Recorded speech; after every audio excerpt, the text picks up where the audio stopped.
Hi అండి, అందరు ఎలా ఉన్నారు? బాగున్నారా? అంజలి అండ్ డాటర్ ఛానల్కి స్వాగతం. ఈరోజు వీడియోలో దోసకాయతో చింతకాయ పచ్చడి తాలింపు ఎలానో చేసి చూపిస్తాను. దోసకాయతో చింతకాయ పచ్చడి తాలింపుకి కావాల్సిన ఐటమ్స్ అండి: పచ్చిమిర్చి, దోసకాయ, చింతకాయ పచ్చడి, ఇంగువ, తాలింపు గింజలు, వెల్లుల్లి, కరివేపాకు, ఎండుమిర్చి, ఆయిల్. ముందుగా ఇదిగోండి చింతకాయ పచ్చడి. నేను ఒక పెద్ద సైజు ఉల్లిపాయ అంత తీసుకున్నానండి. ఇది మిక్సీ జార్లో వేద్దాము. తర్వాత దానికి నేను ఒక 7 పచ్చిమిర్చి తీసుకున్నానండి. నాకైతే ఈ చింతకాయ పచ్చడికి ఈ కారం సరిపోయిద్ది. మీరు ఎక్కువైద్ది అనుకుంటే 2 తీసేయొచ్చండి. ఇంకా కావాలంటే ఇంకా 2 పచ్చిమిరపకాయ మీరు తినే కారాన్ని బట్టి వేసుకోండి. పచ్చిమిరపకాయలు ఇలా తుంచేసి మిక్సీ పట్టుకుందామండి. మిక్సీ పట్టాక చూపిస్తాను. ఇదిగోండి పచ్చిమిరపకాయలు చింతకాయ పచ్చడి వేసి ఇలా మిక్సీలో పట్టానండి. ఇప్పుడు నేను చూపించిన చింతకాయ పచ్చడికి ఇందాక చూపించాను కండి దోసకాయ, మీడియం సైజ్ దోసకాయలో సగం దోసకాయ పడుతుందండి. అవి తొక్క తీసి శుభ్రం కడిగి తొక్క తీసి ఇలా సన్న ముక్కలు కోసుకున్నాను. ఈ ముక్కలు ఈ పట్టిన చింతకాయ పచ్చట్లు వేసి ఒక్కసారి అలా తిప్పేసి వదిలేద్దామండి. దోసకాయ ముక్కలు వేసి కొంచెం అలా పట్టుకోవాలండి. మెత్తగా పట్టకూడదు, ఎందుకంటే మెత్తగా పడితే ముక్కలన్నీ మెత్తగా అయిపోతాయండి, బాగుండదు. మనం పచ్చడి తినేటప్పుడు నోటికి ముక్కలు తగులుతూ ఉండాలి. ఊరకట్ట వేసేసి ఒక్కసారి అలా అనేసి తీసుకోవాలండి. ఇప్పుడు ఇది నేను తాలింపు పెట్టి చూపిస్తానండి. ఇదిగోండి స్టవ్ వెలిగించి బాండీ పెట్టి ఒక 4 స్పూన్లు ఆయిల్ వేసుకున్నానండి. ఈ ఆయిల్ కాగేలోపు మనము ఈ వెల్లుల్లి రెబ్బలు,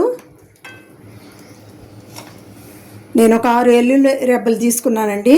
ఇవి కొంచెం ఇలా కచ్చాపచ్చాగా ఇలా దంచుదామండి. ఇదిగోండి ఆయిల్ వేడెక్కింది. ఇప్పుడు ఈ తాలింపు గింజలు,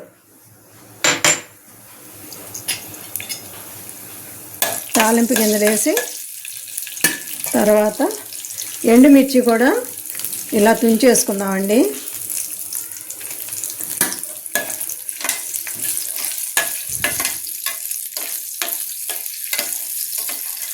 దోసకాయ చింతకాయ పచ్చడి చాలా టేస్ట్గా ఉంటుందండి. నోటికి ఆ దోసకాయ ముక్కలు తగులుతా చాలా రుచిగా ఉంటుంది. ఒక్కసారి ఇలా ట్రై చేయండి మీరు కూడా, చాలా బాగుంటుంది. ఇప్పుడు మనము ఇలా కచ్చాపచ్చాగా దంచుకున్న వెల్లుల్లి రెబ్బలు కూడా వేసేద్దామండి.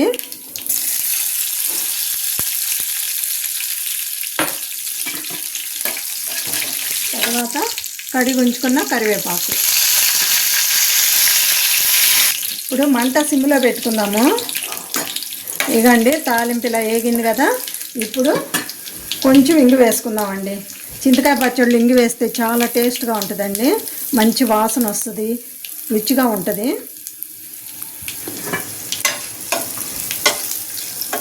ఇప్పుడు మనము ఈ పట్టు ఉంచుకున్న దోసకాయ చింతకాయ పచ్చడి ఈ తాలింపులు వేసేద్దామండి.